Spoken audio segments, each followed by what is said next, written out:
You guys know Movement. They reinvented the watch business by selling direct to you. With over 1 million watches sold to date, well, they did it again. Except this time with sunglasses. They were tired of having to pay for cheaply made throwaway shades or overpriced designer sunglasses, which sometimes they can cost just so much money. So they're like, you know what? We'll make our own, starting at just $70.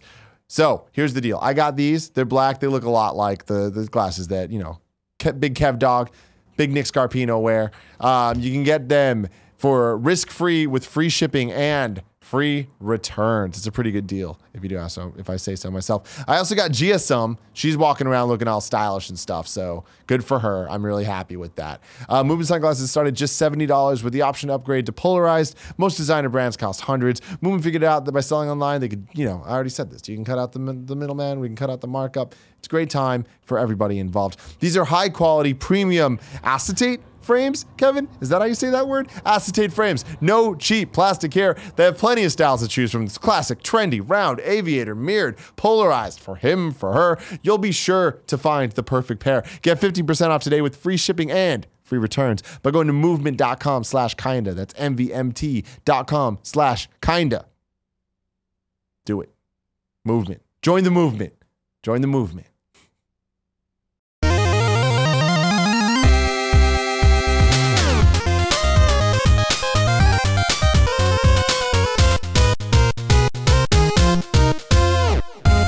What's up, guys? Welcome to the first ever episode 129 of the Kinda Funny Gamescast. As always, I'm Tim Gettys, joined by one of the coolest dudes in video games, Greg Miller. Cool, Greg. Yeah. What? It's lit. It's lit. And joining us for the first time on this show, GameSpot's Peter Brown. For me? Yeah, it's all for you. Wow. I had Welcome to to really the new pause studio. for a second and be like, GameSpot. Oh, I know. I do it all the time. Yeah. Well, we're doing that GameStop Expo soon. And it's gonna. I feel like every time we lead up to E3 or the GameStop Expo, I have to do a couple days of like Prepping for it. GameStop. Just rolls off the back now. I'm used to it. Yeah, no, I know. Yeah, I'm sure it's got you a few times. How's GameSpot doing? Great. I don't know. We're having good. We're having a lot of fun. A lot of new faces working in the office. Yeah. And yeah, I feel like I'm the old man there now. I've been there almost 6 years. So I'm just kind of, filling that role, I guess. What do For you do those that exactly? don't know, what do you do over there? I run reviews over at GameSpot. So every review that comes through us, I edit it and I write a bunch myself. Like So, what? Like yeah, what have you read? What have you recently? written? Crash Bandicoot? What'd You you give gave that it one? probably like what, like a 9 point? No. 9. Like a 6. Okay. And then there was Friday the 13th. Ladies and gentlemen of the jury, what I present to you is Friday the 13th, an early contender for game of the fucking year. And this motherfucker, the audacity to give it a 4.0? A 4 out of 10, sir? What do you have to say for yourself? That is 2 whole numbers less than Crash Bandicoot. Exactly, and this is 2 whole games better than Crash Bandicoot. Look where it got me. Yeah, it's true. Damn, we fell for the clickbait. We got you in the same way. No, I understand. You're probably one of the PC kids playing on PC. A million problems there. Man, I was trying you out just all don't understand. platforms. You understand the high quality of it. You know what I mean? Yeah, you got to put a review out soon after launch, right? Soon after launch, that game just wasn't happening. No, it's one of those. Fair. After launch, game seems to not be happening. Every time. Fuck you, it's not Every time happening. you try to do it, every tweet I see about it starts off, about to play some Friday the 13th. And there's a follow-up tweet. Oh, it's not working. I'm switching to another game. Okay, that has happened twice, and it was when we tried to do it here during launch week, and then when we tried to do it on Double XP weekend here for a stream. Okay. When I Seems just like play an at issue. home, I play with the best friends. Everybody likes it a lot. They say it's one of their favorite things, and it's the reason I'm the most popular kind of funny person. So it's a coincidence? No, it was that the game server's not that great. So when a lot of people want to play, everything goes to hell. No, to be real, I was there with you in terms of like, that's the one thing I'm so happy I don't have to review games that way anymore with like numbers and like be this. And it's just like, I can play and that's what I kept saying about Friday the 13th, right? Of like, it's not a perfect game. It's got a million, like all that stuff, but like, fuck, am I addicted to it? Fuck, is it fun? There's a nugget of some really cool stuff in there. Yeah. It needs time to grow. Sure, exactly. It'll be interesting if they double down in what they do with that game, where it looks in a year. You know what I mean? And what's going to happen with it. Yeah.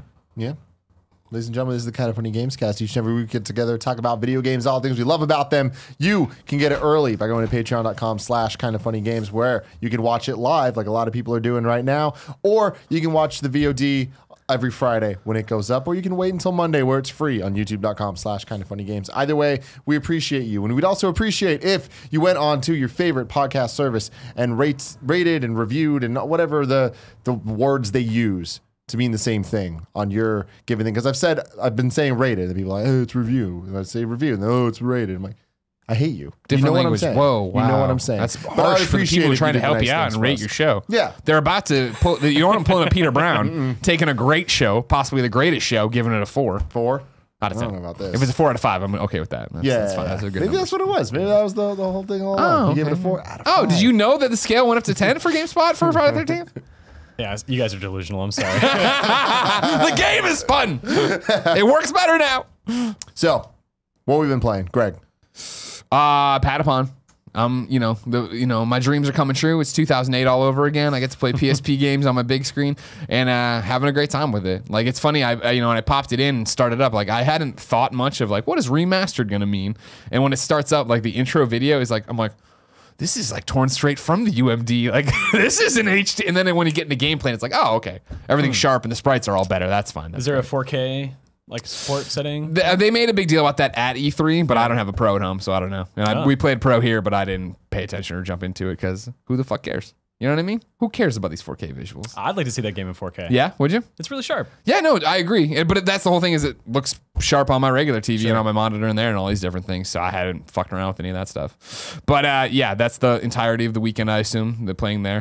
This is, of course, a platinum I must have. So I need to get crazy with it. But again, just being happy to be back. Well, that's the thing, Greg. Yeah. So Crash Bandicoot, obviously, I've been waiting decades for this to come back into my life, and now that I have it, I love it. I'm trying to grind my way through the platinum, and it's a whole thing. But I am realizing, and not that I didn't realize this even going into it, but it's just like Crash is not what I remember it. Oh, okay. Necessarily, right? Or in other ways, it is exactly what I remember it being. But Sure. games have evolved, platformers have evolved, platformers have changed. Is Patapon what you remember it being, and is that still a good thing? Yes and yes. I mean, you figure there's not nearly the amount of time I think that's passed between Crash then and Crash now. Whereas for Patapon, right? This is the original Patapon, 2008 in America, December 2007 in Japan, and then the last time we had a true Patapon was Patapon 3, and that was 2011. So I mean, it's not been that long. The system's almost 10 years. I know I'm old. But it still seems fresh to me. I'm still like, I remember when Jeff Haynes was reviewing this at IGN on PSP. No, it's still there. It's funny to go back to Patapon 1 because I think with Patapon 2 and Patapon 3 being a fan of the series, I thought those improved everything so much that I remember thinking when I was playing Patapon 1 that it was like, oh man, like how am I getting this? What is that? It was all very like shrouded, I remember thinking in mystery, whereas playing this now I'm like, oh, this isn't actually what I thought it really was at all. I think maybe they simplified it so much going forward that it made me actually think it was more complicated back in the day. But it's also the fact that now there's a million wikis and everything else. I'm looking at the Wikia fandom one like, okay, wait, I got to do this to get that Patapon. All right, I remember that. And that's not that complicated. I think it's just at the time when I was probably reviewing it before guides were out and there was an audience behind it, it was a little bit different, or playing it before then. But no, gameplay's still good. The songs are still catchy. It's fun to be in that rhythm of, building up, hitting fever, and then they get into their, crazy songs. I know you know well, Tim. I know you're a big Patapon fan. Patapon. Exactly. But when they hit those things and they start singing songs and refrains and verses I haven't heard in a decade for the most part, it's like, geez, that's awesome. And it does scratch that itch, and going back through these levels and facing these bosses again and not remembering what's going to happen when I go in. It's really fun. It's a good throwback, and it is enjoyable. It is a game that as I play it, it's like, man, this is great. Don't get me wrong, Sony. Don't get me wrong, Shu. I'm excited it's here, period. Fuck, I would love this on Vita. You know what I mean? Because it's a game designed for short bursts. So like, it's a very interesting parallel to VR. For me now with Jen, the love of my life, at home with me, where when I wanted to play VR the first day where we were just playing video games limited, she's like, you really like it's kind of an isolating experience, right, for us to be on the couch and you to put on this headset and disappear. I was like, oh, you're right, yeah, I won't do it. And now like playing Patapon, I don't know if it's because I'm old, I don't know if it's how I was raised with Patapon and my skills. I need headphones. Playing off the TV, I'm a little bit off the beat to the point that I have to put on headphones. So now it is like I'm just sitting next to her playing this thing. I just put on these headphones and I'm just gone. And well, rhythm games in general, you can't multitask. Like yeah, exactly. You're in it to win it. Oh, dude, we did the Let's Plays up right now on youtube.com/kindoffunnygames, and it was me and Kevin, and it's him asking me questions and me trying to answer and then fucking up the rhythm and losing fever and then having to tell him, all right, I'm going to ignore you. And then I play, but then he starts saying something funny and I laugh and it's like... That's like when we did Amplitude back in the day. Right, right. Like such a bad game to do Let's Plays of because I'm good at... One of the few games I'm good at. Right. And I'm constantly fucking up because I'm trying to talk. And that was the thing when I was in the Let's Play, I was very clear about like, I don't mean to be that guy, but like I am good at Patapon and I'm going to fuck up here because I'm playing off the TV speakers. I don't have headphones. You're talking to me, blah, blah. And it seems like kids have been good about that, but we're doing a stream on Monday morning. So the day this goes live for everybody on YouTube and podcast services, we're doing one. And what I want to do is Kevin's going to split it so I can have headphones. And I want him and Cool Greg to esports shoutcast while I play. And then I just take it off afterwards to talk to them and have like the post game report on what I did and how I did it. But it's Patapon. It's great. It's fun. It's cute. It seems like it's got a good trophy list. Do you think that it's a good game for people that have never played it before to jump into? I think so. I mean, for me, it's definitely a callback to when PlayStation was a bit more weird. I mean, and not to say that they're not taking chances or doing weird stuff now. I mean, PlayStation VR, right, is its own beast. But I mean, this was the thing of like, this was like something they put out and we're like, yeah, like Loco Roco and this. And Right, like, I was gonna say. here's all these goofy, weird, like, and like, because people were watching in the comments of Let's Plays today are like, I don't know what the fuck this game is. And like that was the thing when Kevin was watching, he's like, how did you memorize these songs and what is going on? And I think it's a cool game. I think it's a good price point, $14.99 to jump in and play and see what it's all about. And I'm not alone in my love of Patapon. It's definitely something there. And it's a cool throwback to where PlayStation was a decade ago because it's a much different landscape now. There's a lot of other games you've been playing recently for content and stuff. I don't know what you can and can't talk about. You went to events for some things that I'll let you bring up. But I mean, Wolfenstein is one of them. Sorry? I want to talk about Wolfenstein. Oh, sure. Well, hold on. Yeah, so Wolfenstein 2, New Colossus, we'll get to in 1 second. Went and played Mario Cross Rabbids, Kingdom Battle. No, Mario Plus Rabbids. I'm going to keep fucking that up. Kingdom Battle. Yeah, that's right. And then went and played Life is Strange. Both of those are embargoed till next week. So we'll have next Gamescast, I guess we'd have a topic. I know Joey went and saw Life is Strange with me. Cool. Kevin and I did a Let's Play for Mario that'll go up on Tuesday. Wolfenstein 2, though, yeah, I got to go deeper with that. Nick played with me. It was me and Pete Hines and him. And same thing as always, where it's like, man, that game's fun. I'm fucking awful at it. Yeah, I've heard it's really hard. That was my thing, I think, with Wolfenstein, not the original, but Wolfenstein: The New Order, right? Was I played it and then at some point stopped playing, and I can't remember why, but not playing this one, I was like, ooh, maybe I got frustrated and I just kept getting killed because this was the thing of like, granted, I'd played the intro part where you're in the wheelchair at E3 and it was funny and it was cool and I love what they've done, and then they jumped us ahead to that strawberry milkshake thing. This Let's Play is up on YouTube as well, and it was just like, okay, cool, and then we went off and started fighting and I was just getting fucking destroyed, and it's like, I'm not a first-person shooter guy. I mean, like I enjoy them, and like I'll get in the rhythm when I do start playing. I remember when Titanfall originally came out, I had to have Alfredo do all these videos with me at IGN, getting me ready for it because I was so excited to play it. But yeah, we ran through and I was just getting my head kicked in. But it was also jumping way deep in the game, and I didn't understand the different types of enemies. And there's a whole bunch of little excuses, but it was that like, whew, fuck. But then Nick jumped in and he did it. So it's not even, it's just like, hey, that's how it is. Gotta get good. How did it feel? Because that game's coming out in just a couple months now. Feels great. You know what I mean? It is. It was that thing of, even though I'm not doing well, it was like, okay, self mechanic stuff's creeping up and killing somebody, great. Picking up a gun, great. Switching over to dual wielding, awesome. When Nick finally killed the big guy, got this like crazy weapon that he was walking around shooting, felt good. I can't remember. I need to, and we'll get to this as topic of the show, but I need to get back to Wolfenstein, the original, before this one comes out, and figure out what threw me about it. Because there's just something about this game that, and I said, earlier, well, I think it's the ensemble cast, how crazy and cool they are. And kids online have pointed out, like, no, there was an ensemble cast to Wolfenstein original. I'm like, I know that, but something about this where it's like the 70s movie and like the lady with the big afro and all these different crazy people that we're running around doing things with. There's like, even in the villains, there's a comedy to them in a way that I didn't feel shine through, at least for me when I played. Maybe I had the wrong lens on when I played the original Wolfenstein. But this one, there's just something about it already where I'm just so much more into it in terms of it looks fun, it feels fun, they're doing something interesting, the characters are all cool, I want to know all about them. And plus, I don't know, it's just Bethesda being Bethesda, which I'm always a fan of. Like, they want to make more weird, cool shit. Yeah. Peter. Nice. What have you been playing? So Pyre. Have you guys played any of that yet? We did a Let's Play a long time ago, and so now that it's out, I haven't played it yet. It's really good. Yeah. I like respect the hell out of Supergiant games, but I haven't played much Bastion or Transistor. I know. But so I walked into this review sort of like interested, but not really like, pre-excited about the whole deal. I played 13 hours the first day. Damn. Because I just liked it so much. And I finished it the next morning after, a couple more hours of gameplay. Phenomenal. I mean, they've invented a sport that takes, one part basketball, one part football, and then some of their own stuff. And it's really simple at first and maybe a little bit too easy, but it develops into something that's really challenging, that showcases a lot of depth. Yeah. And then on top of that, it actually like interlocks that with a story about people that are like sent to purgatory because they're criminals, but only criminals in the eyes of a totalitarian government. Like you're literate, you can read. That's why you were sent to purgatory, because they don't want anyone to read back in this place. And so you navigate this weird political, like revolutionary landscape while you're fighting these battles, but it's like a sport. So it's like this gladiatorial thing going on. It's great. Yeah.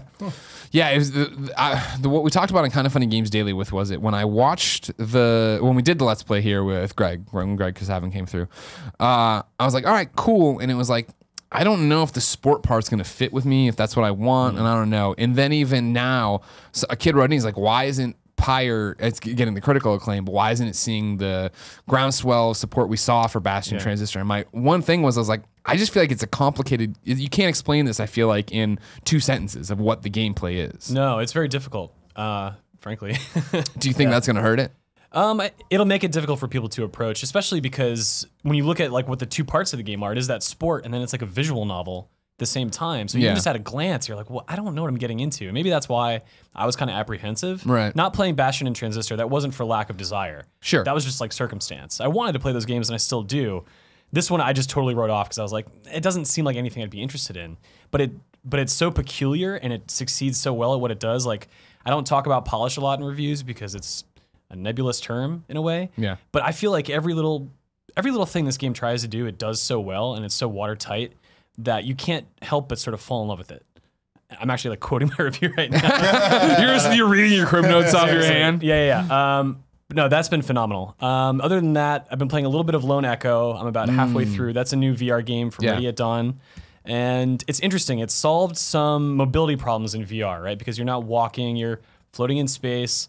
But therein lies my key problem with the story, is that there have been so many VR games where you're floating in space, performing very arduous tasks. That's kind of holding me back at the moment from really liking that. Yeah, we only know Lone Echo's multiplayer. Right. Yeah, Echo Arena. And that was fun, but like obviously none of those problems. How different is the multiplayer from the single player? Like, is there still a Frisbee thing, or is it like more of like a story? They have the Frisbee thing in there. It's much more of a story. So you are an AI that lives in a disposable robotic body, and you are with a human on a space station, and something happens in space, like an anomaly, like this big accident. And you sort of go piecing together your ship, fixing it, and then you travel out into space to sort of investigate. And throughout the game, like maybe you'll die from radiation, but you don't really die. The body you inhabit, it just dies. So you'll regenerate a new body at back at the space station and keep going. So it's very narrative driven, and the character you're talking to, she's modeled and animated very convincingly, and you can do funny things like, so they use the Oculus Touch controllers, right? So you can make a fist and hold on to stuff. Like that's a key part of mobility, because you'll grab a wall and fling yourself forward. If she's talking to you, you can like grab her head and she'll like hit it do away. all these fun things. Like the sense of interaction with a fake character, which is kind of ironic because you're playing an AI, but you're dealing with an AI. That works really well. But the things that she asked me to do, like, slowly float over here and grab this object and bring it back, do that 10 times. Not the most inspired. Yeah. All right. Anything else? We'll see. At the moment, that's about it. I'm going to get into Tacoma very soon. Yes. Yes! I can't wait. Yes. I have been continuing my Crash stuff. I'm never going to stop that until the platinum is done, which means probably forever in my life. But PUBG. Oh, yeah. Battleground. Yesterday, we did a party mode for it that you'll be seeing in a couple weeks. And my first time playing it, I played one match before we did the party mode, and then we did a couple for it, and then I went home and I played like 3 or 4 more matches. I fucking get it. I am in love with this game. Have you been playing it at all? I've been waiting to play it. It's one of those things where it's like, can I get into this and have fun right away? Maybe I'll wait. So that's the thing, man. You can. Like I was like, everyone's been playing this, and it's going to be one of those things that I jump into, and I'm fucking horrible. I feel like there's enough people at all moments playing that are at that exact same skill level, and the fact that every match has 100 players in it, or not everyone does, but could have 100, and everyone I play, the average I'd say is like 90 something. Every match has a different pace to it, and when you get in, seeing those numbers go down, like there's been times where within the first 5 minutes it gets whittled down to 60. Oh wow! And there's been other times where it's been 90 for 25 minutes. Wow! And there's something about it that every time I die, I'm like, I know exactly why I died. Next match, I'm not going to let that happen again. And then I don't, but then it's something different that gets me that time. And then when you see all these like really good players, like I was watching my friend Alfredo stream, who's amazing at the game. And I'm like, oh, wow, like he really understands what he's doing. So he's going to always be in the top 10. Like he's going to maintain that. And when it comes down to it, when he dies, it's his fault. It's his fuck up.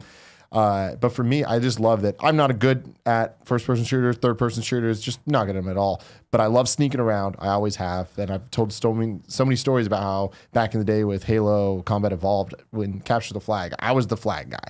Like I would love sneaking in the base, getting the flag, and trying to like hide without people seeing me. I was never good at shooting. The moment someone started shooting me, I just fucking be like, I give up. I'll respawn. And you got me. This game is weird because yesterday I was playing and like certain matches I would die pretty quickly. But then there was one match I was playing and I was like, just seeing that number just go down and down and down. And I was like, man, I'm in the final 20. Like, this is crazy. And I ended up dying at 8. And I'm like, at that point, the arena was so small and I had to fight. Like I had to engage these guys in front of me. And the moment I did, it was just horrible. Like I had a pistol and I started shooting the guy. I was like, bah, bah, bah, bah, bah. And like, I swear to God, he turned around. And like, there was a moment of him looking at me like, seriously? And he just fucking like mows me down. But it was like, man, I had so much fun doing it. I can't stop thinking about going back and playing. That's a great sign. That's great. Yeah. This game is just as special as everyone's saying it is. Great.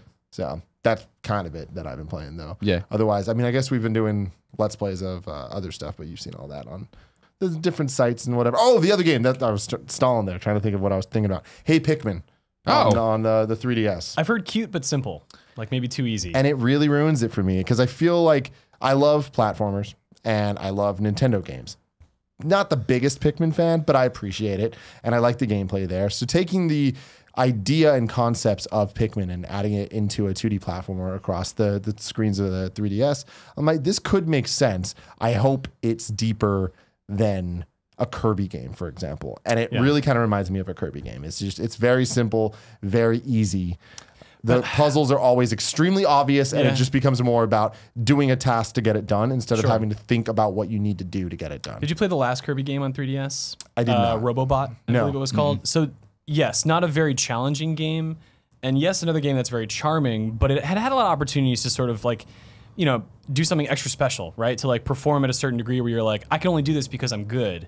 And that game was really great. But then I also played Chibi Robo, the one that came out, Ziplash on 3DS. And that sounds exactly like Pikmin without any of the Kirby magic. Because at least with Kirby, you're able to take on different powers and like sort of exercise all these different abilities in new ways, right? But Chibi Robo didn't have much, and I don't really know what else Pikmin could have because you're just throwing certain types of Pikmin at different things, and that's it, right?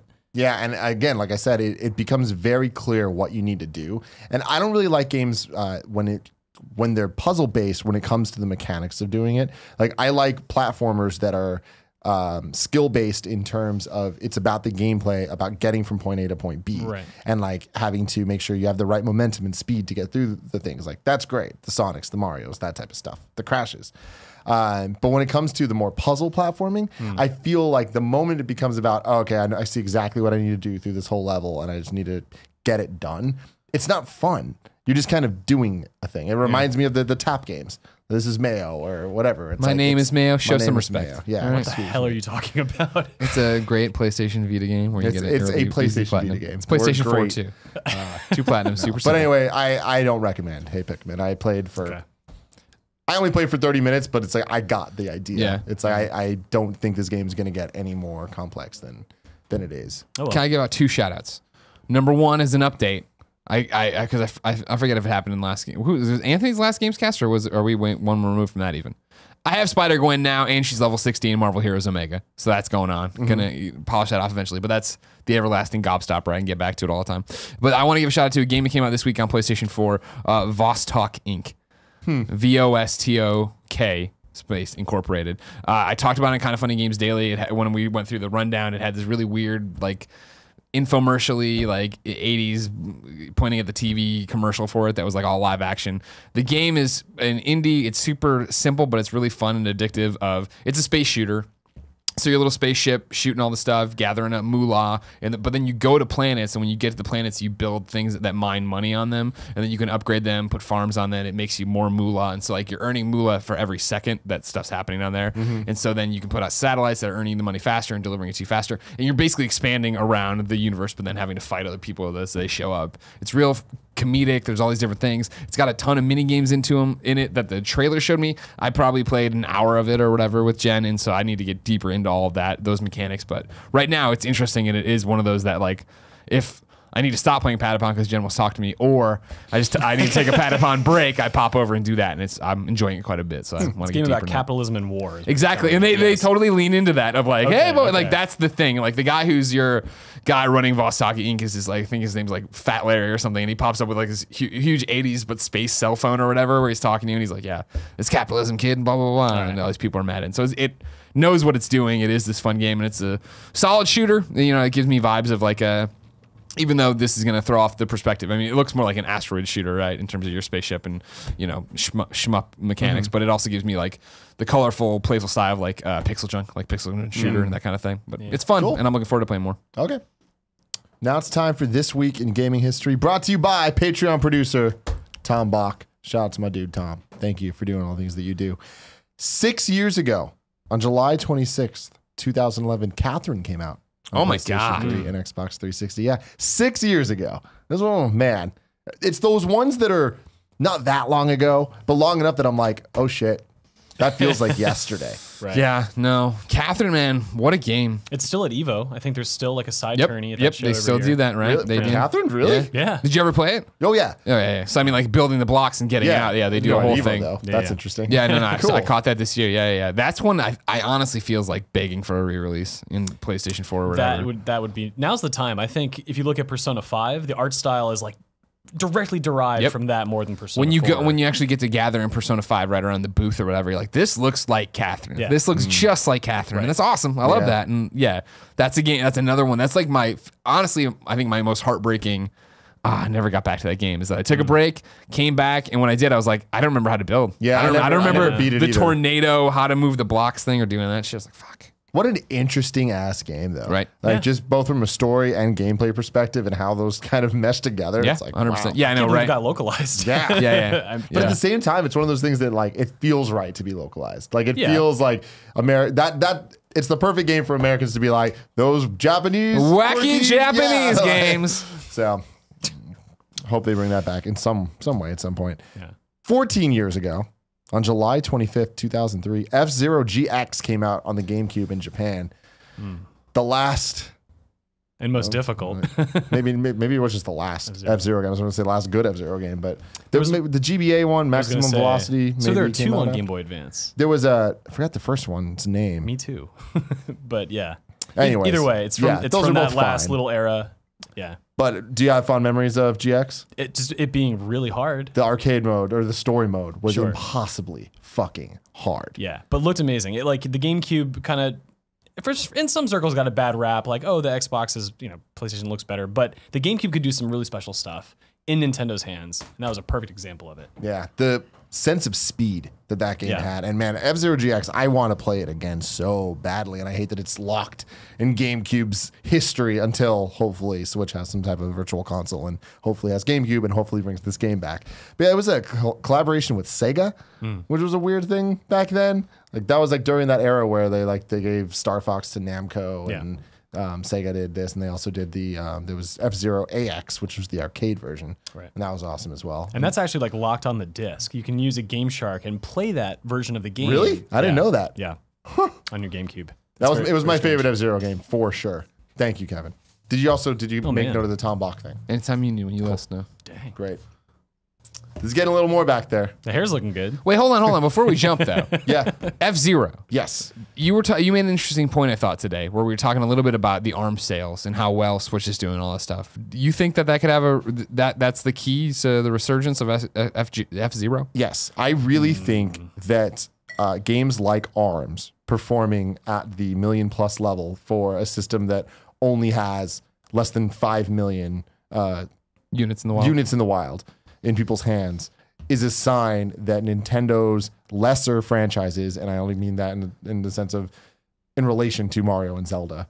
It's not an insult, yeah. That it can do super well and well enough to validate making them. So what about a game like Fast Racing RMX? Because that lives on the Switch. Yeah. And that is a very similar type of game. It doesn't have the personality and the characters in the world and all that. And that's the key. And some of the mechanics. But Miyamoto has said, why would we make another F-Zero? What is there left to do? And Nintendo is not one to sort of repeat themselves over and over again. They'll make sequels and they'll find a new way to make it interesting. I think that's going to be the biggest roadblock, is the fact that they don't have anything new to say through this game, or at least to present to their customers. Well, I mean, as somebody, and honestly, I don't know shit about F-Zero, so stick with me. Wouldn't if they haven't done one as long as you're saying, wouldn't online be a way to? Wouldn't that be the thing of like what they've learned from Splatoon, what they've learned from Mario Kart, the ability to go in there and make it like... Potentially, right? But that game I brought up, Nintendo was pimping Fast Racing RMX quite a bit. I mean, I think that they see that as a candidate for something that can stand in for what F-Zero would be, and they're sort of resting on that. I don't know that online is compelling enough. Yeah. I don't either. I think I was just throwing it for sure. I think what the compelling thing would be, and this isn't necessarily what any of us want, but it is a more intricate look at the characters and Captain Falcon, and maybe some type of gameplay element where it's him out of the Blue Falcon or whatever, and him fucking doing his Captain Falcon You want the stuff. other M of F-Zero. And that's the problem. Is I don't think anyone actually wants that. But I think that is the easy answer for Nintendo to be like, well, here's something different for this. And I do think that a Captain Falcon game that is not an F-Zero game could be really interesting in a different genre. But I think that with the success of Mario Kart and seeing how much Nintendo is doubling down on multiplayer experiences with the Switch, I think that Mario Kart and F-Zero are different enough and live in different enough landscapes that they can both succeed. Definitely not to Mario Kart's level, but to be worth it, I think that it differentiates itself from Fast Racing Remix or Fast Racing Neo or whatever it is, because it has characters, and like those characters matter and mean something to people. And I think Smash Brothers is the key. Smash Brothers introduces people to characters and makes them interested in characters. So many people are interested in Fire Emblem, maybe not as many as Nintendo thinks, because of Smash Brothers. We'll just keep putting characters in Smash Brothers. Just gonna keep going. And then on the other side of that, there's like Ness. With how many people played Earthbound for the first time because Ness was in Smash Bros. You know? I don't know. I don't know if I see the correlation there, but I'll let you have it. Yeah. All right. You're wearing a Reptar shirt. Yeah. Don't argue with him. He's crazy. You've seen how he's dressed. It's true though, but I think that like Captain Falcon is somebody that a lot of people know from Smash Brothers and haven't ever played it. He's a curious personality. Like, who the hell is he? Yeah. I can understand what you're saying. Yeah. There was I honestly didn't know till right now. That what? Captain Falcon was from F-Zero. I've always thought he's just some weird guy. Well, I mean, I know he's from a game, but I've never actually some looked. Weird dude, just hanging out. Oh, he's a Smash Brothers original creation. Some moron who screams Falcon Punch and hits you. Good Lord. 20 years ago, on July 24th, 1997, Monster Rancher came out on the PlayStation. Hell yeah, it did. Interesting game. Very interesting game. For those that don't know, you put CDs, you would take the game out of your PlayStation and put any CD you had in the PlayStation. It could be anything. It could be an AOL trial disc. It could be, and it would create soundtrack. a monster. It was essentially a Pokemon kind of, not knockoff, but just like, all right, cool, we got to do this too. But with such a cool, interactive, real world application that I was all about it. It was really shallow, and it pretty quickly you realize like your AOL discs, which were the most common CD you had, could only get you certain things so many times. But there was an anime that came out with it, and I watched that shit every Saturday. Oh, wow. I was all about it. But yeah, the game was pretty shallow. Did you play it at all? No. Yeah. Fucking cool. Read about idea, it, but I didn't play it. No. Yeah, and you had to buy certain CDs like from random ass artists where you found out there was like rare. Wait, really? That there was like things tied? People would share like info online, like, oh my god, this CD got me this character, and then people would try to buy. So it wasn't random; it was based the CD. A lot of them were random, but some of them were based on certain things, like certain games. If you put in, you get certain monsters or whatever. And I remember I bought it. I did buy some music albums specifically to get some monster. Never even listened to the album. Video games. Was it Spice Girls? It's DLC back in the day. No, I already owned the Spice Girls. What a great play by, or I don't know if it was, but a great player ploy by Sony of just like, hey, all these Sony artists have crazy monsters.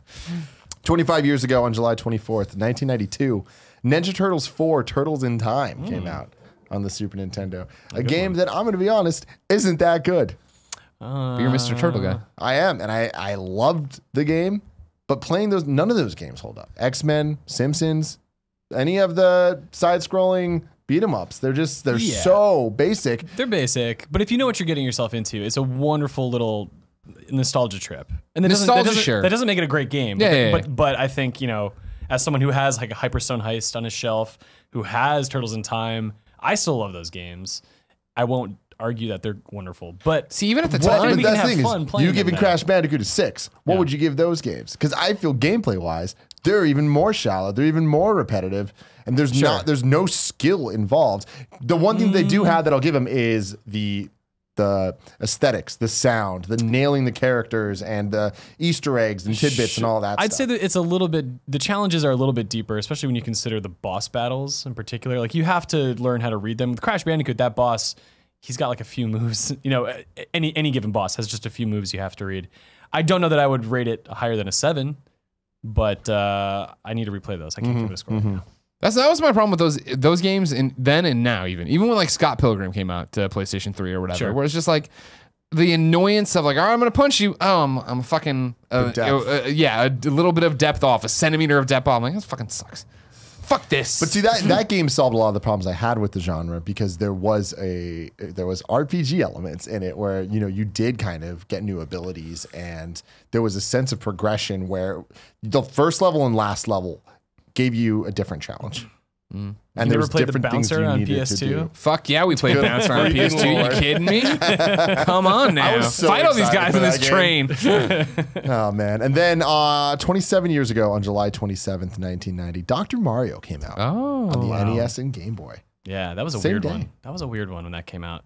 I didn't know what the hell to make of it. Did you play a lot of it? No, well, so a friend of mine had it, and the soundtrack was the first thing that kind of caught my ears, because it was like atonal and like I don't even know what rhythm you could attribute it to, but a very strange little game because of the personality they injected to it. A simple puzzle game, but yeah, Dr. Mario. Yeah. Somehow that's a puzzle game. So many puzzle games from that era. I love how just copy and paste they were in terms of like, all right, here's the game. Let's just call it something else and put a different character on it and go. Like there was like Kirby's Avalanche, which is also Puyo Puyo is also Dr. Robotnik's Mean Bean Machine. Yeah. What the hell? Don't hate. You know, or like Tetris Attack, which was also like Panel de Pon, and or eventually Pokemon Puzzle League, and it's just like it's so weird. But what did Dr. Mario ever get jacked that way? I don't think so. Yoshi's Cookie is like fluttering through my brain right now, but I don't think that was exactly like Dr. Mario. That was different. I never played Yoshi's Cookie. What? Yeah. Really? You're Mr. Yosh. I love the Yosh, but the NES games, there was also that one that was just called Yoshi. Right. And that was also a puzzle game, right? I think so, yeah. Never played that either. Weird. Fake fan. Fake Yeah, Nintendo I'm fan over a here. fake Nintendo fan. Now it is time for topic of the show. Tots. Gentlemen, the topic is, what games are we going to play this year? We're heading into August. Right. It's coming up fast. Yes. We have less than half a year left, and this is when things are about to get real. The first half of the year, utterly insane, probably the best first half of a year in video game history. We're looking down at what might be one of the best years in video game history for the second half as well. I want you to go through the remaining games and let me know what you're going to play. What games are you going to try to 100%? What games are you just are you going to beat? What games are you interested in doing a let's play for? Just give it a Oh wow. give it a Okay. shot. Wow. You got a Give it whole. try. You're getting in there. You're jazzing on this one. Start us off, Peter. Tacoma. Hell yeah. As I already mentioned, Fulbright Company's game is coming out next week. Yep. I may or may not have access to it right now. Woo-wee. May or may not play this weekend. So that has to be my first game on my list. Are you guys going to do that? Yeah. Oh yeah. That's there. First game on my list, of course, is Patapon. But I've already talked about that. I have it, so it doesn't really count. But Yeah. August 1st, what up? Represent. Let's get Patapon 4. What do you say? You know, buy the goddamn game. But then, Tacoma's my next one for August 2nd. Yeah, I want to play it on Xbox One. Yeah. That's my thing. They hit me up. They're like, do you want a code? I'm like, no, you got Xbox One yet? I'll wait. I'm not going to. Not a PC guy? No, I'm not going to do that. Through and through. That's all right. No, Tacoma. You're not doing Tacoma? I'm not doing Did you Tacoma. like Gone Home or did you not play Gone I Home? enjoyed Gone Home, but it's like it was ruined for me. And I know that with Tacoma, it's not ruined for me yet, but like Well, I'll ruin it for you. it's not sold for me yet. I don't know. Like looking at all the stuff, I'm like, doesn't seem like something that I'd be interested in. I'm pretty confused as to what it really is going to be. And that's why I'm excited about it. Well, yeah, exactly. I feel like right now, we talked about this on Games Daily recently too, where there's not a lot of buzz around Tacoma in terms of like the general public, and I think it's because they got in bed with Microsoft. Let's do some demos. Let's have some, and then they keep doing it, and it keeps. this is the first section of the game. You come in here, and this is the thing. You see them spinning and talking, and then you go in here. And it's like, I really feel like when we get an hour, even 30 or 45 minutes into that game, is going to be left turn territory. And like, what the fuck? Wait, what's happening? And what are we looking for? Yeah. And that's exciting. I didn't really fall in love with Prey, so I kind of stopped playing that game. Okay. And I see maybe some parallels in terms of set and setting and stuff like that. So I'm hoping maybe the presence of these avatars or these, whatever, these AR The holograms. people, Yeah. might help. Yeah, no, I'm excited for it just because it's one of those, like, I love Fulbright. Like, you know what I mean? And granted, I love them off of one game, but having Steve Gaynor on like 15 podcasts off of that one game, like, I'm a believer in their vision and their narrative style, and I'm super stoked to get into it. We talked about this today on Games Daily, but Hellblade, it's the newest Sacrifice. And this is kind of not the best compliment to that game. Seeing that makes me be like, I need to go back and actually play Nier Automata. Oh. So I think I have to do that. Oh, okay. So when I'm looking at before we have our Game of the Year discussion at the end of the year, I want to have beat Nier Automata. Can you do that, though? I hope so. Okay. I hope. Here, if I don't play this game. Do you play it once or do you play it this Just once. times Just that it once. takes? You play it once, and then you get the DLC to fight the boss of Square Enix, which is like the coolest thing of all time. weird. Yes, I want to beat the shit out of him. He's made some bad choices. Have you seen like the things that he fires out? No. It's his head. He fires out like bullet curtains of his head. Yes. It's Have you played Nier Automata? Yeah, I haven't gotten to the point where I'm ready to do that because you need to be like super high level. Oh, damn. Is it as good as people are saying? I like it quite a bit. I haven't finished it, so I can't really say definitively. It's maybe it's sort of a weird one for Platinum because it really does mix like arcade shooting and it's sort of open world, but not quite as big as you might expect.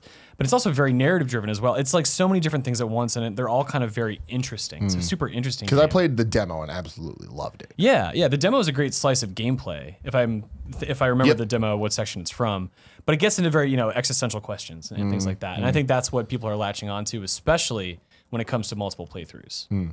Okay. So I want to give some credit to Greg Miller. All right, because this topic is my topic. I told you I wanted to talk about it. I've been making a list, I said, because there's so much stuff coming up. Yeah, I'm going to find out who's naughty and nice. Yeah. Candy Andy's going to be naughty. But don't worry about it. Don't ask questions. Welcome to Kind of Funny. What I want to point out is I have 22 games on my list for the rest of the year I want to play, right, that are still upcoming. Okay. Of those, I think this is a fucked up stat, right? Of those, 11 of them come out in August. Now, all that is said, you brought up Nier. I want to bring up my list of shame. There are 3 games I still need to play and or beat. I have Nier on there. I don't think I'm going to end up probably even beating Nier, but I want to play Nier. I want to figure out what's going on. I was excited about it forever, and then just came out at an opportune time. Of course, as we talked about in the show, so I won't beat Dead Horse, Persona 5. I'm 30 hours into. I need to fucking at some point bite down and finish it. And then I do not feel comfortable playing Wolfenstein, the new Colossus, until I've beaten the original Wolfenstein. So I got to set aside a Saturday or whatever, a weekend to plow through that. Then you get into this, though. Patapon, Tacoma, then I count the PlayStation 4 release date, because this is another one. I'm sure, actually, you've checked your email. You have this code today as well. Batman. Season 2. Yeah, I want to get into that. I want to know, you know what I mean? I want to get in there. I want to play that. I want to be all over that guy. Because I did you play this one? Are you a Telltale fan? I'm not a big Telltale fan. Are you a Batman fan at all?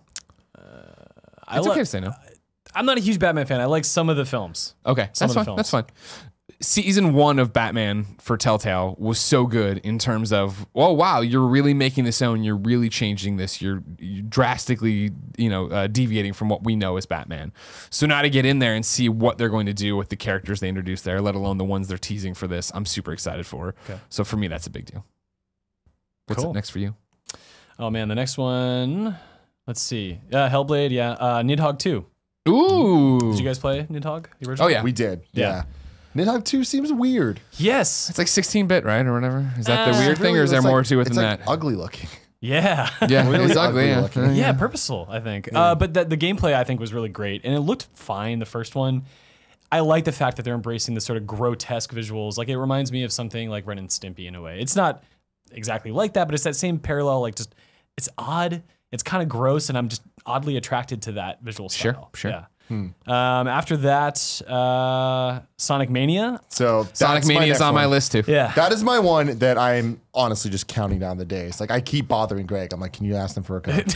I know the code has to be coming soon. Like, I need to fucking play that game, man. And that's going to be one that I'm planning on 100%ing, platinuming, whatever the fuck you want to call. Oh, yeah. And if we talk about Crash Bandicoot and reviving things, I think Sonic Mania, having seen it in E3 played in front of me, I haven't had a chance to play it myself. But watching it, it has all the facets of old Sonic, like Sonic 1 and 2, good Sonic, and then all these little new bells and whistles, an original soundtrack. So good. I feel like, because I hated Sonic 3 personally. What? Yeah. How? Why? I hated the level design. Really? Yeah. I mean, 2 is my favorite. I think it's undeniable. I think the first one is the best. I like the first one the most. Oh, no, you can't hate on 3's level design and have one. I can. No, he's like, it's a free country. I'm allowed to do whatever I want. Crazy, man. Yeah, no, but Sonic Mania just looks like, I think, some of the most balanced Sonic I've seen in a long time. Yeah. Like, it just knows what it is. It's doing that, and then it established that base and is just sprinkling little great shit on top. Great shit. So excited. No, Sonic Mania I got to play at E3, Judges Week, right? And for me, it was that thing of grew up a Sega kid. Obviously, eventually you wake up to the fact they don't care about you and they hate you and they just want to steal your money and ruin your dreams with the Sega Saturn. And it was that thing. I remember when Sonic 4 Episode 1 was coming out.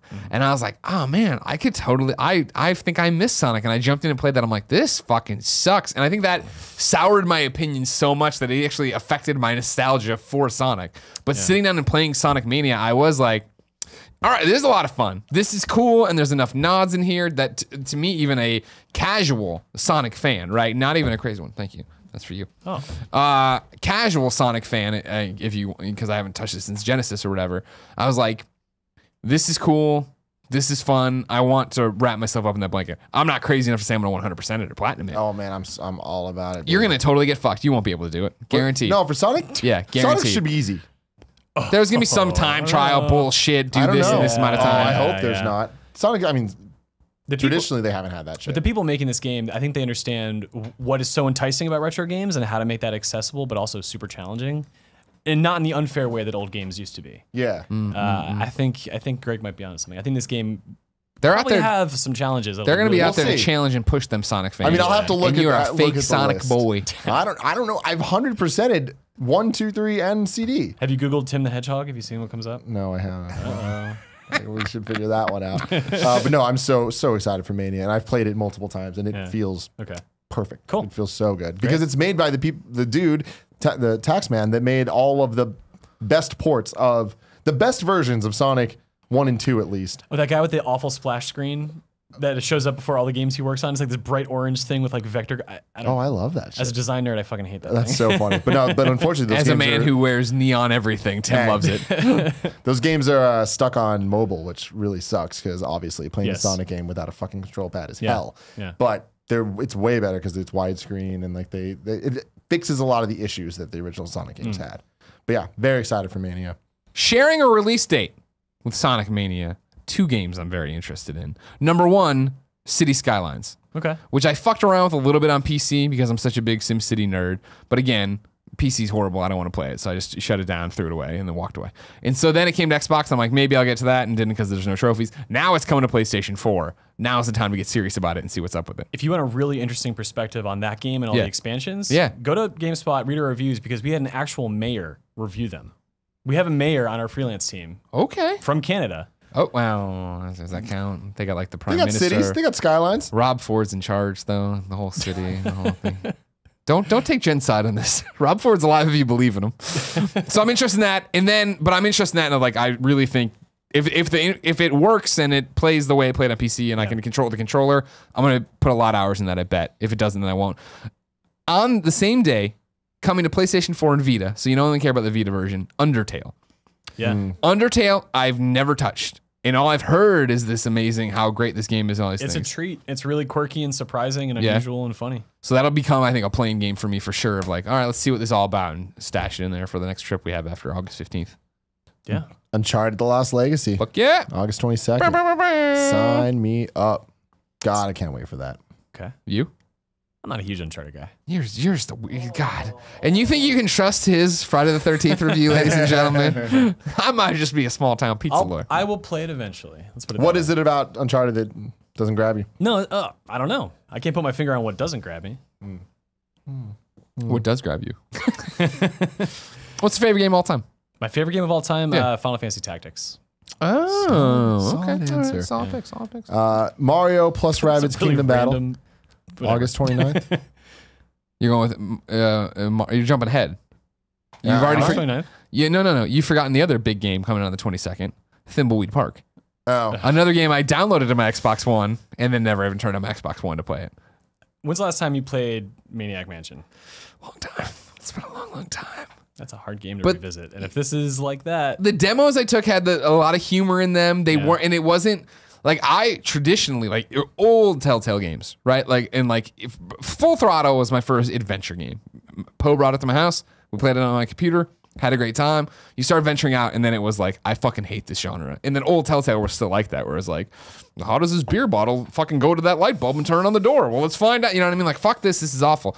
So playing through Thimbleweed Park at demos, I've always been like, it seems like Ron Gilbert isn't really pushing me to the edge of like sanity here, but I want to jump in and see it. It seemed like it was a fun story. It seemed like it was quirky and comedic. fair enough. Coming off Twin Peaks, maybe it's a good little. Yeah, thing. exactly, Yeah. right? my favorite T-shirt of 2016 was You did. my Thimbleweed Everyone Park at Kind of Funny did love the Thimbleweed Park shirt. It's a really good shirt. What does it look like? It just says Thimble, like Weed Park, But it's like gradient. Yeah, but yeah, it's yeah. a sexy ass gradient like going through it of the colors, and I'm like, That's all it took. That's all it took to get us on perfectly matches the pair of board. shoes I have. So yeah. Now cool. you then jumped to Mario plus Rabbids Kingdom Battle, the Yeah. 29th. That's on there as well. I got to give a shout out to my boy, Madden.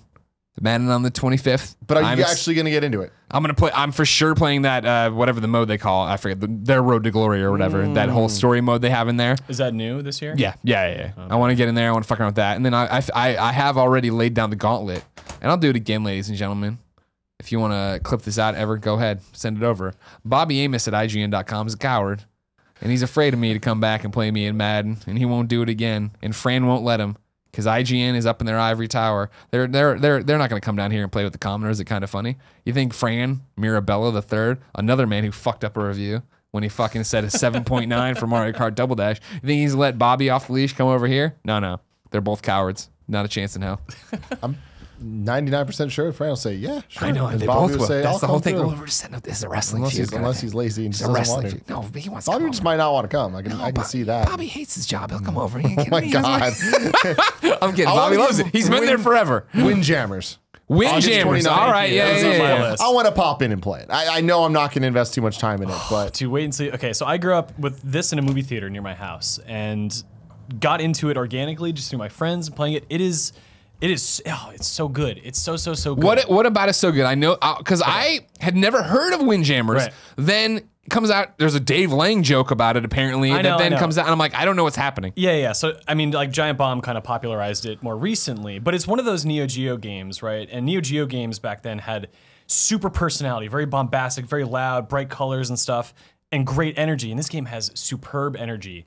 So it's like Pong, like tennis, but you have these like superhero players. And so it's this dynamic where you're throwing a disc back and forth. You can bounce it off walls. Every character has a different bounce, behavior, or you can just throw it directly. And when the disc comes to you, you can either catch it and throw it, or you can hit it up in the air and like charge up this power attack. And it's this moment of tension when you're waiting for the disc to come down.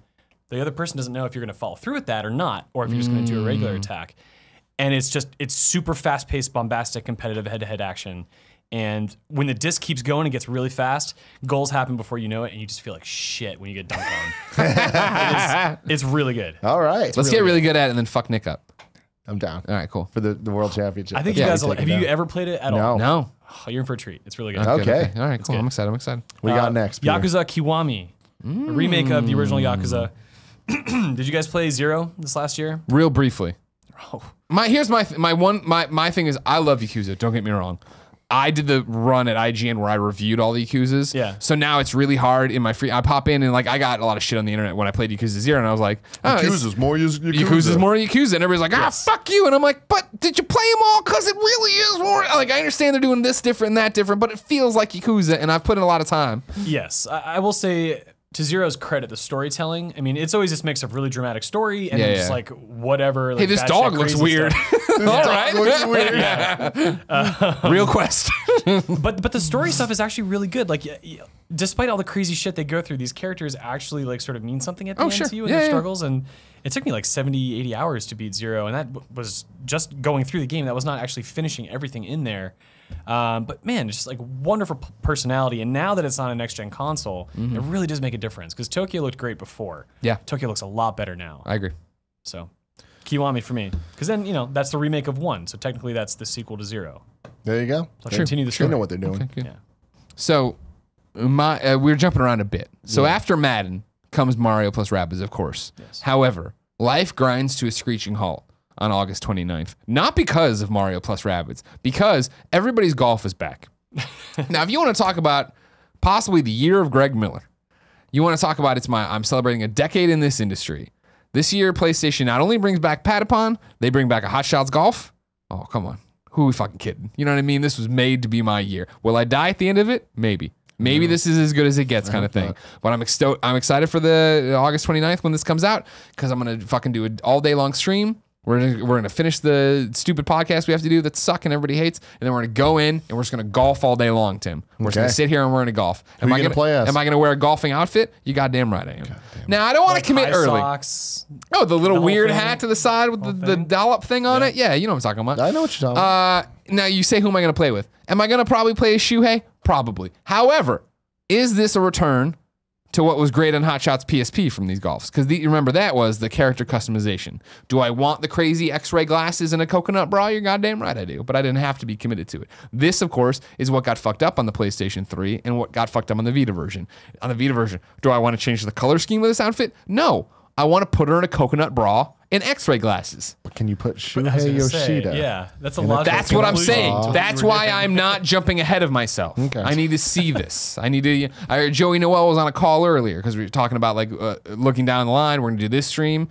We don't know how the online works. Of course, I want to come fucking kick the shit out of all of you best friends. You know what I mean? I want to be getting eagles over there. Birdies. Meanwhile, fucking Pigeons. Emmett Watkins just hitting off into the. He doesn't know what he's doing. He's hitting off into the water. I'm over there getting, you know what it's all about. I had a Hot Shots Golf 2 on a demo disc back in the day, and I played that demo many, many times. Good. Didn't feel the need to buy the game because I'm like, I feel like this is enough. You're a horrible person. I get it. You're horrible. Having a lot of fun with this. I mean, I literally played that probably 30 times. So you're saying you're better than me at everybody's golf when it comes out? This is a challenge, Greg. Come on up, set up. Yeah, absolutely no way I'd fucking Okay, fine. Still didn't fully understand golf as a concept. See, I'll tell you what, the video games, whether it's Mario Golf or Hot Shots Golf / Everybody's Golf now, they make golf seem real easy. And I went to a bachelor party a few decades ago, and I played golf, and it is not easy, and I hated it, and I just drove the cart. You hated it? Yeah, no. But you got to drive the cart. I'm assuming you drank. Oh, yeah. Maybe you had a cigar? Yeah, oh no, that all happened. Yeah, you know how the bachelor party golf game rolls. Hated it? Yeah, well, I mean, like that part's, it's the... who wants to get out there and just find out you're impotent? You know what I mean? I'm over there. I'm here. I went 3 holes. I'm like 9+ on every one of them. I'm like, you know what? I'm good. And all these other idiots, they'd been playing golf their whole life. 3 holes. I don't know if you're impotent, but golf. Right. There you go. Hey. Next up for me is this is where things get interesting. I got to give a shout out to Knack 2. I'm not going to play it. Oh, God. But I wanted to give You're not going to play it? No, you want to give a shout out to it, but you're not going to play it? Knack is God. You got to just remember that. God. If Knack 2 gets really good reviews, I will play it. And I think there's a chance. I played it at E3 and I'm like, wow, this isn't shit.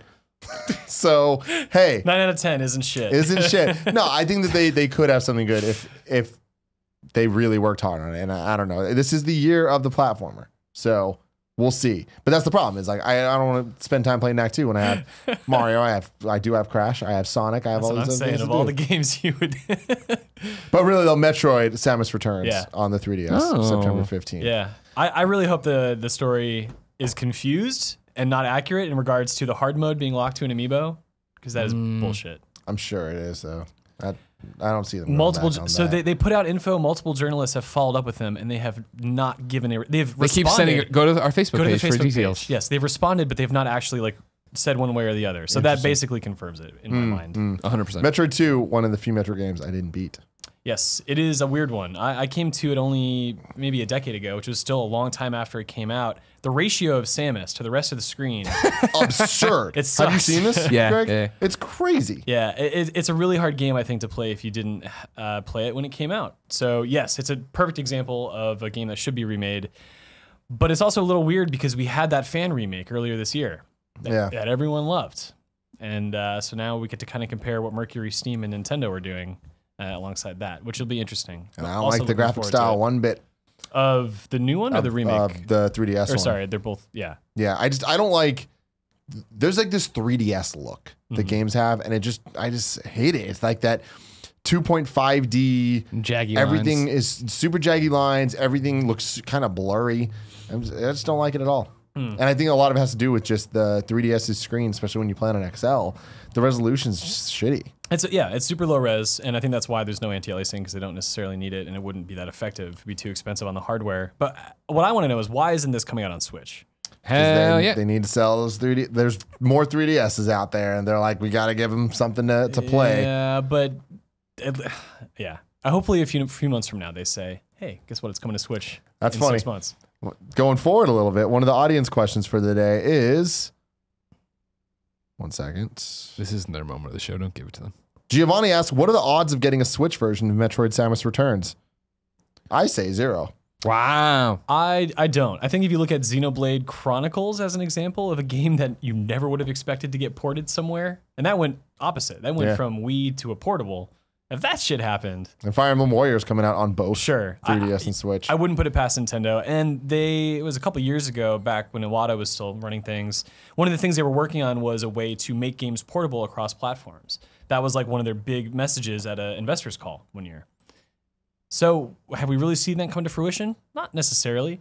The Fire Emblem Warriors game might be one example. Hopefully this is another example of how that works. Yeah, I just doubt it. I think that them putting it on 3DS is a message that they're still supporting the 3DS. Yeah, but give it And time, right? To give, yeah, but I think that once time, I feel like there's a higher chance of us getting a Metroid Prime trilogy on Switch than there is of this being ported. And I don't think that's likely. Right. Okay. I don't know. I'm keeping my fingers crossed. All right. I'm hopeful. Hopeful. Marvel vs. Capcom Infinite comes out on September 19th, and I love that franchise, but just to pop in and play, I'm really bummed with how it seems like it's not going to be good at all. Yeah. Cuphead. Hell yes, fucking finally. Finally. Put it into my veins. Again, you're the platformer. Like, this is good. We're getting so much quality, and I hope that Cuphead hits that. I hope that the platforming is more fun than it was when I played it. Like, when I played it the first time, it was just the boss rush mode, and I was like, this is awesome. I love how trial and error it is. That's all it was at first. And then we bitched and complained where we're like, oh, I wish there was platforming. And then the next E3 there was. And it was wasn't good. This sucks. This is not fun to play, and it doesn't feel right. This game was obviously designed to be a boss rush mode. And so I hope that in the time since we've seen it, which granted for me is now about that wasn't even this E3, it was last E3 that I played the platforming stuff. So hopefully they tighten things up, and I can see them fixing those problems. I can see this ending up being really good. You both disappointed me. For two reasons. My final August game, August 31st, episode 1, Life is Strange Before the Storm. Let's fucking go, Chloe. What is fuck you? Meh. She said hella. You're supposed to love her. She did. That's how it's supposed to be. Yeah. I want to see what they got. It's a prequel, whatever. Let's see what's up. And then September 6th, Destiny 2. Come on, where are my Guardians at? Man, okay. So I missed Destiny 1, and the whole thing was, yes, I'll be excited for Destiny 2 because I want to get in on the ground level and be a part of that excitement and enjoy the experience. Hell yeah. The game reminds me of Phantasy Star Online, which I played to death on Dreamcast, and I've been waiting for something like that again. The beta has come and gone, and I haven't played it, and I said to myself when I was making this list today, maybe you don't care about Destiny 2 the way you think you do. Okay. See, for me, it was a very similar thing where Destiny 1 hit, and I played the beta, and I was like, oh, wait, fuck, this is actually cool. Destiny Vanilla's there, jumped into it, had a great time, took a weekend or a week off or whatever, and came back and everybody's already done the raid and blah, blah. And I was like, this isn't funny for me anymore. I left. Came back a little bit for the expansion stuff. Didn't really, I've never been the Destiny guy, but I think part of that was the fact that in our core group, when I was at IGN obviously when it launched, there weren't, don't get me wrong, I love Destiny and stuff like that, but and I love Alfredo, but we're not like besties or anything. The fact that Andy's like, I'm in, and Andrea is, I'm in. Like, Andrea's super into Destiny, right? Thanks so much. She's super into Destiny. And so to have this group of, there's 3 people, right? Or 2 other people there that makes this, you know, a group of 3 that like, that's what I want. I want a group of like, even if I popped out and came back in, all right, we've done a raid, but let's have some fun and we're still doing stuff. And like, I'm like, that's cool. And like the idea of like on launch day, the stream I want to do there is dual screen Andy and I sitting here, maybe even get a triple one, get Andrea in here as well and just fucking play Destiny all day. Like that sounds awesome if that works. You know the other problem though? Lay it on me. We have all these games we want to play. How the hell are you going to play Destiny like in earnest? I know. Well, here's the way I shake it out, right, is if I can somehow keep up with these August games, which I can't, of course. But if I can keep up with August, Destiny's my only September game. It's the only game I have listed for September right now. Maybe I've missed something. Maybe I'm forgetting something. Please shout it out. But like Cuphead, I know that's a September game. That's cool. September. Not for me. But it's like, I feel like, look, Life is Strange is on the 31st, right? That's done in a day. Mario is going to be a Switch game, so it's going to be on the go for me. It's not really like I'm going to be coming home and be addicted to it. I think that way. I think I'll be fucking around on the off time. Everybody's Golf will be the rest of my life. Until there's Everybody's Golf 2 on PlayStation 4, I'll be playing that. So like you start dialing backwards, Destiny gets a pretty good gap, wide gap, I think, there. And it is that thing of like, to Peter, I know we know each other professionally and we like each other. Remember, I'm full of shit. I will cut and run on any of these games at any point. Yeah, I didn't. You know what I mean? It's such a great thing of like, the Persona thing I've been talking about forever that I got to play Persona. And I was like, finally, this week I'm going to do it. And I sat down, I'm like, I don't enjoy this. And I played like 90 hours of Marvel Heroes over the weekend. Like, that's how it's going to go. Where like, I don't, the best part is when you've been talking about games throughout this thing and I feel it and see it in you of like, where you and I used to be the same person of like, oh, I missed that because I was working. You were working on something else. Yeah. You were reviewing something else. The next game came in for a review, right? And like we at Kind of Funny, it's been great. Of like this, it's super weird. Of like, I don't like this game. I can stop playing. Oh, like in this one moment, this game isn't hitting what I wanted to hit. I can try the other game I'm thinking of. Sure. You know what I mean? Like, because I remember that of like, nope, fuck it. I have an embargo to hit. Yeah, I know, right? Like, I like this to begin with, and now I don't. And I want to play the other thing everybody else is playing. Like, if Destiny 2 hits and we're all in, like, that can be my night for a month or whatever and not have it be a big deal, which is weird. That's fair. No, that's totally fair. I guess looking at the schedule, you're right. There is a pretty big gap. Yeah. Because the next thing I have on my list is maybe an unusual Star Fox 2. On the SNES Classic Mini. That was my next thing, too. Have you played Star Fox 2 before?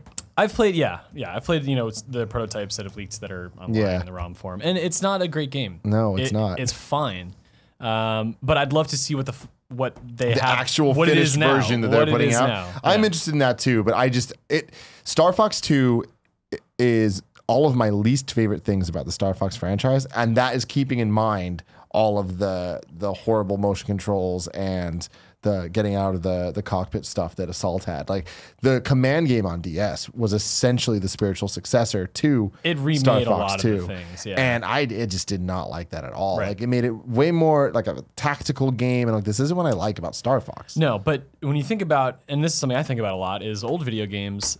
Super Nintendo is one of people's first forays into 3D console gaming. I mean, you look at even Super Mario Kart. 2D graphics, but that's a 3D racing game. I mean, Star Fox 2 is sort of like the farthest they could go with that on the Super Nintendo, and we didn't really get to see that. Mm-hmm. I kind of can't wait to see what the Super Nintendo is capable of. Yeah. Which is what this is. I mean, it's not a genuine Super Nintendo, but it was basically finished.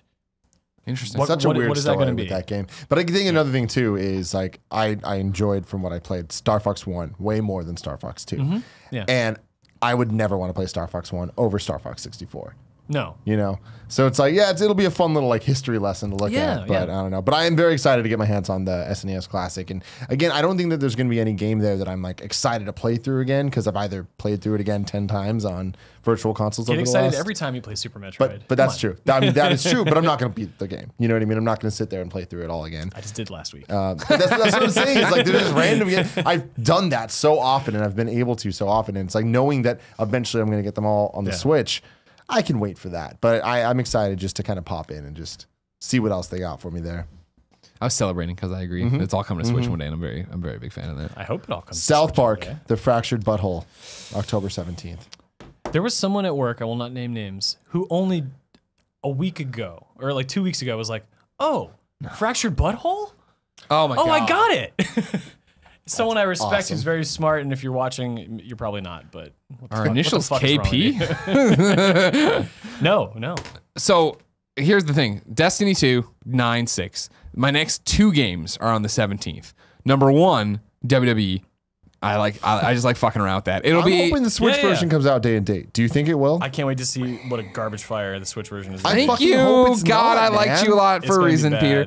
And Really? It's gonna be a mess. yes, stop falling They for need to this. stop this shit. Why? It here- doesn't need to be. I've told you it doesn't need to be the Vita This has version. been a long running kind of funny games daily thing where people they're like no like Pyre on NVC got this quote from 2K that it's going to be feature complete and it's going to be that, and I'm like, I understand that. Let's wait and play it. Because I have just been, as a WWE fan, so used to, hey, I'm reviewing every fucking version of the game. Great. And here's the Wii version. And I put it in, and the arena's empty, and it totally sucks. And like, if it isn't like that, I mean, I'm hoping, like, the best case scenario is 2K comes in one day, and they're like, hey, here it is. And drops it to me, like, fucking go. And I play it, I'm like, fuck, I was wrong. Like, goddamn right you were. They turn on the camera, and I'm like, I was wrong. Like, I want to be wrong. I don't want to be that. Because we talked about it before of, like, the idea of it being great on the Switch and us all having that, and we just fuck around every morning. We could bring our creative characters in and do that. I'm like 1,000% in. I just can't see it. I just can't see with how that engine works for that History game. would tell you Right. that. I mean, Yeah. you guys are making very strong points, and you're right. The difference is this is the Switch. This isn't the Wii. This isn't the Vita. This isn't the PSP. Yeah, I I know. was going to say This that isn't the there's 3DS. there's less of a gap because things have sort of plateaued a bit in terms of like textures and lighting that'll make a difference. But the Wii was so underpowered compared to something like PS3 and 360.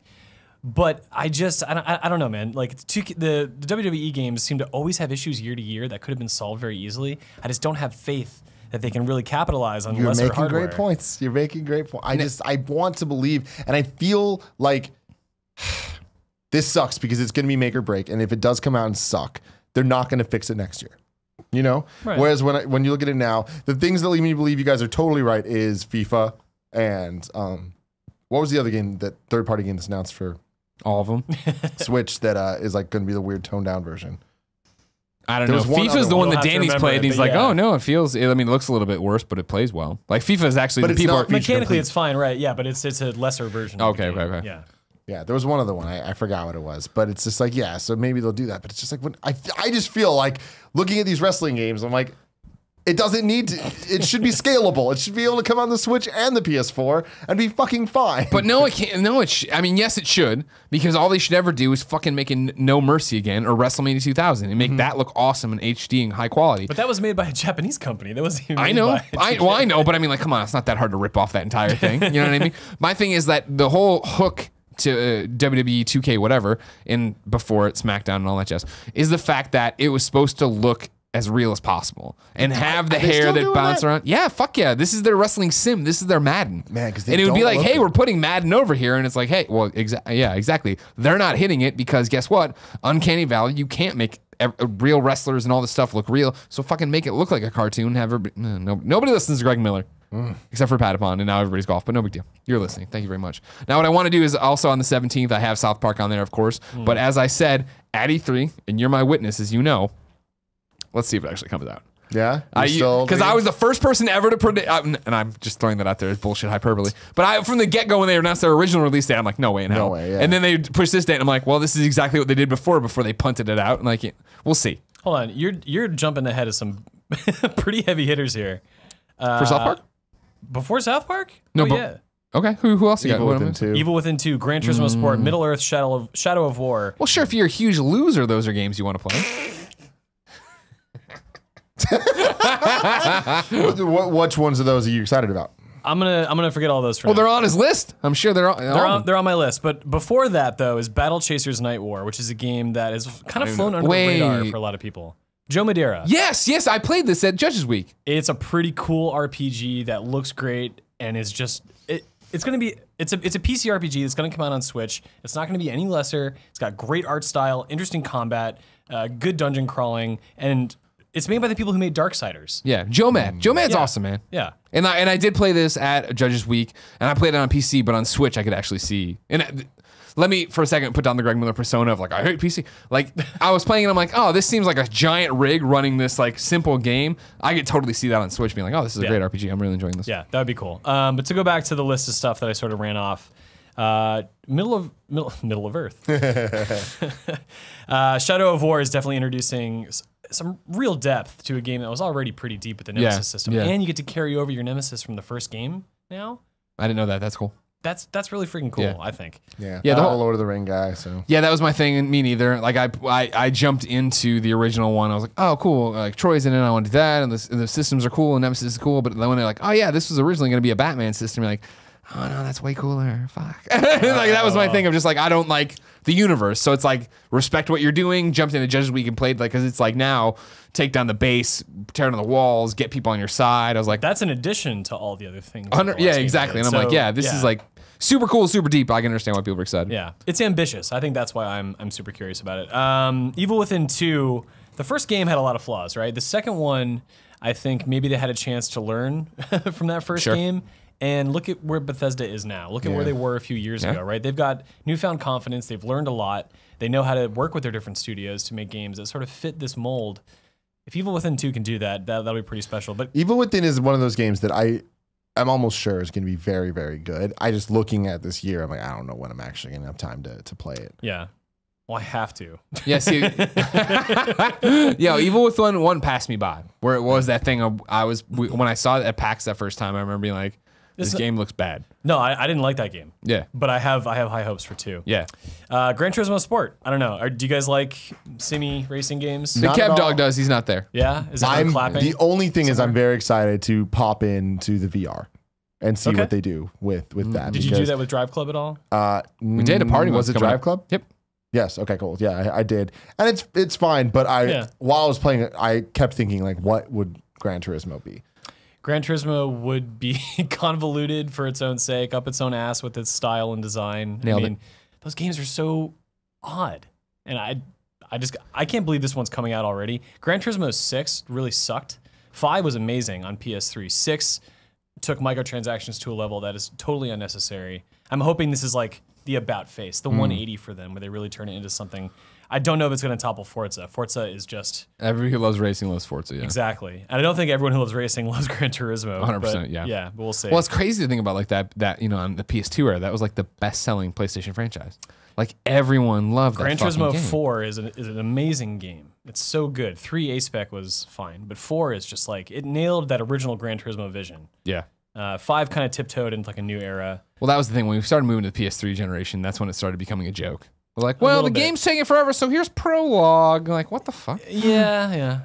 But then at the end of the month, Super Mario Odyssey. Yeah, well, I mean, that's That the has to be on your list. 27th. All right, yeah, of course. I'll walk out if it's not. Another one. I want to 100% that game. Okay, Like, I cool. will. I didn't know over where you were time. going with that. Oh no. I mean, I want to play again, it, but there's going to be so many other things coming No, in. dude. I mean that's definitely like I'm naming a whole bunch of games, but that to me is the one that I will drop everything for. I fucking love Mario so much. You have tried it already at E3? Yes. Yeah. And to be honest with you, as much as I love it, like I'm not like infatuated with it, but I also wasn't infatuated with Breath of the Wild when I played it at E3. So I'm actually excited that I wasn't just like obsessed with Best thing it, ever, playing yeah. it, because I feel like it has room to wow me. Yeah, I really hope that they have enough diversity in terms of the worlds that they offer, because right now it's a sort of like open-ended thing, like, oh, in New Donk City there are all these different stars to find, right? But I don't want it to just be New Donk City and that desert with crystals and the jungle. I don't want it to be like just 5 worlds. I think we've seen pretty good 6 diversity. already. There was 6 levels in Sunshine, 7 debatably if you count one of the worlds that didn't have all the stars, and then there was 14 and a half in Mario 64. So if we can get up to that level, but I even want more than that, right? Yeah. Like I want to get up there to like I 20. think you'll get more. Yeah, I think Nintendo certainly knows. If you look at Breath of the Wild, I think it's an example of maybe a more mature Nintendo in terms of understanding like what they need to do to succeed and differentiate themselves from everybody else. And Koizumi is the same guy who ran the Breath of the Wild team from the outside, at the executive level. He is running the Mario team at the executive level. I have to imagine he is also like, we need to make sure that people can play this game for 50 hours, 60 hours, 70 hours. Like, that has to be the case. And I believe that it will be, because even looking at games like 3D World that I know are very divisive when it comes to people's opinion on it and whether they think it's good or bad. It was great. It's good. No, yeah, it's a good game.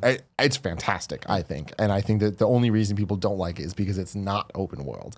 And they're comparing it to 64 in a way that it's like, unreasonable. It's a different type of game. Yeah. And for me, I thought that what 3D World did best was it had so many levels, so much challenge, so much just varied gameplay. And the multiplayer. Multiplayer and all discount that. yeah. Remember getting the crown? Which honestly, though, the multiplayer is probably the worst thing going for the game when you're trying to play it single player.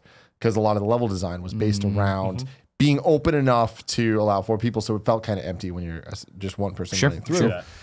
But once you beat the game and it opened up all the challenge levels, those are some of my favorite levels in Mario history. And the amount that there was, the amount of post-game shit there was, that to me, I'm like, all right, for the next open world Mario game, there better be a butt ton of content. And seeing the amount of, are they moons in this game in Sunshine? Yeah. I think it's moons. I think you're right, yeah. Even in the 15-minute Let's Plays we're doing, we're knocking those things off left and right.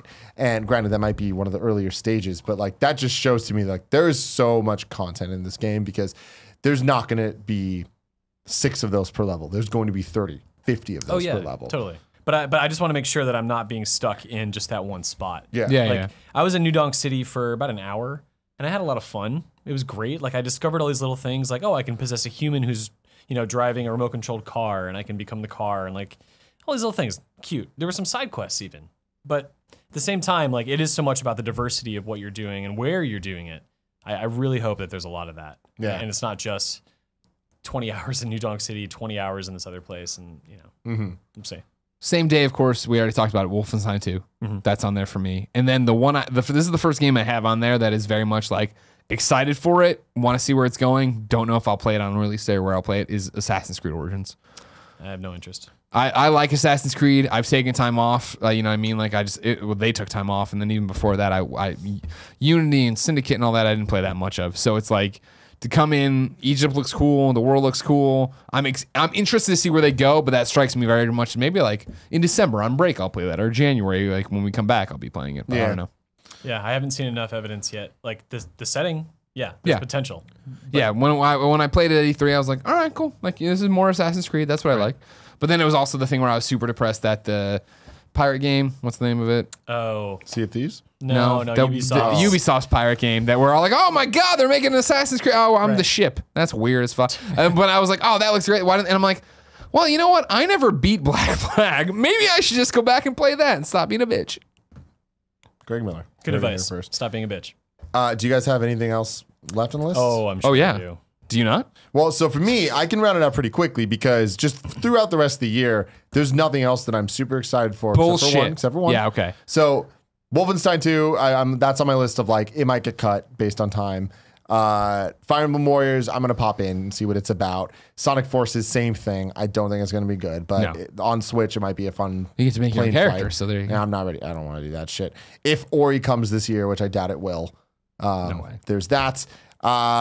But besides that, for me, boiling all this down, the 3 games I'm most excited to play this year: Sonic Mania, Mario Odyssey, Star Wars Battlefront 2. Single November player, 17th. specifically. Oh yeah, that's why it's on there too. Kevin and I had a great time playing Battlefront multiplayer when it originally came out.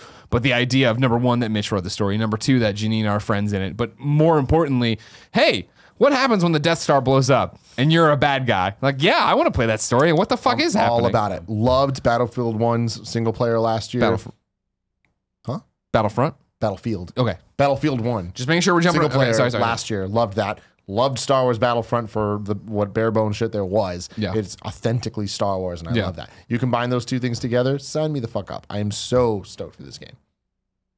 Do you know who likes Battlefield 1 quite a bit?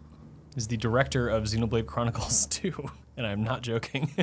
That's super random. I was talking to him at E3, and he was one of the guys behind Chrono Trigger. He's been in this game a long time, right? Really? Yeah. And so I was talking to him and just sort of like, you have this crazy legacy.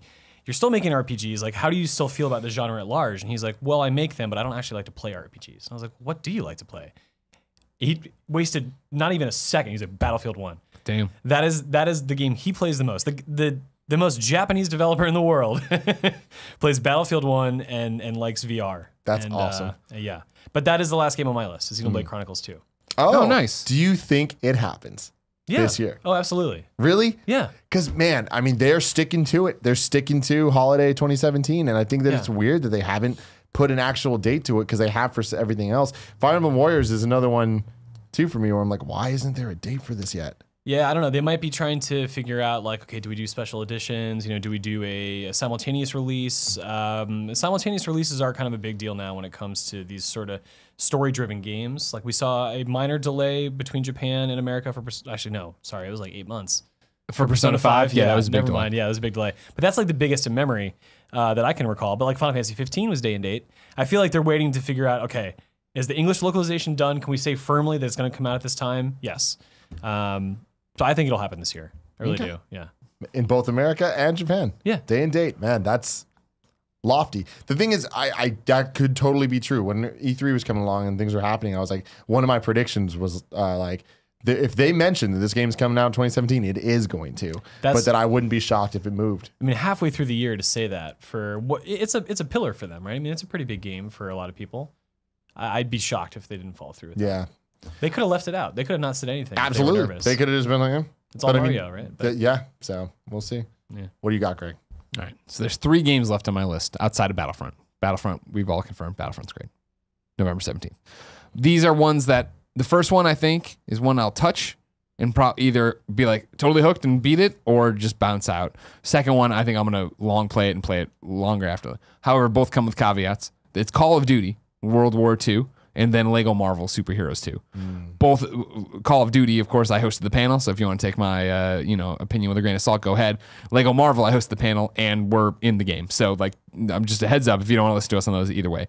Call of Duty, every Call of Duty that comes out, I'm like, man, the story looks really interesting. And then I jump in and I'm like Infinite Warfare last year. I was like, man, that story sounds really cool. And I did a panel for them too. And I started playing and I got into this and I was like, you're all being too bro-y. Like, I just can't deal with yes, Admiral Generator. I hate that Generator. fucking, you know what I mean? Admiral Generator. There's just a generator with all these stripes on it of like, Just running away. yeah. But like World War II, it strikes me the way they're setting it up in a way, the same way even though I didn't fall in love with it like you did, Tim, of Battlefield 1, of like, hey, here are multiple, for Battlefield 1, grounded stories. Hey, here's this cast of characters in World War II, like Band of Brothers, which I enjoyed. And hey, you're going through this one mission. It's not, let's fucking go kill Hitler. It's not crazy. It's these guys for, I think it's like a year or a year and a half with them, or maybe even 9 months. You're with one group and you're going. And I'm like, that gets me excited of like, all right, cool. Tell me a story about those people. Let's go through and do this. And I know eventually it's going to get very, we're shooting people and that's what I'm doing and there's a monster closet or whatever. But it still sounds like there's something there that interests me and I want to give a shot to. Yeah. And then Lego Marvel, I just love Lego games. So like I'll do it. But it's the same thing too of like, I hopefully now my newfound love of Marvel, the way I'm fostering Spider-Gwen on the fucking cover. Come on, I'll be deeper into that. Final game on the list, A Hat in Time, which just has a fall release date at some point. This is the indie I talked about in one of the video I did during E3 that was called like the 5 best things I've played at E3 so far, where it was like everything from Judges Week. And this is a game where I sat down next to the guy and he handed me the controller. I was like, all right, so we're trying to be Mario 64. Yeah. And I was like, that's a fucking, this is really cool. This game has been in development for a long time. Yeah. And it was just the other day, like 2 days ago, that they said, yeah, it's coming out. Yep. Yeah, PlayStation 4, PC, Xbox One, I think. And was at Judges Week? Yeah. That's really surprising. That's cool for them. It was just PC at the time. Yeah. And it was, Nathan Vella from Cappy hosted that, hey, this is the indie night. And you went there and played a million indies or whatever. Right. And Did you have that weird, like, not the weird, the really nice sort of like apartment rented out? No. I was at a thing one year where he had like an apartment with like teepees, like set up with Keita Takahashi showing off Tenya Wanya Teens, I think it was, or something else. Anyway. No, this was just at a bar. It was great. Okay. Yeah, no. But yeah, and then Hat in Time plays a little bit like Mario running around. It's really funny. You put on different hats to get different abilities. I was like, this is actually really cool. So then when they were like, it's coming to console, I'm like, great. I'm looking forward to that. Awesome. Yeah. Cool. Well, there you go. Peter, thank you very much for joining us. This was an excellent episode of Kind of Funny Gamescast, if I do say so myself. Thank you guys for joining us. We will see you next week. Until then, I love you. I want to point out before we sign off fully, all right? Don't cut this yet, Cool Greg. Leave this all in.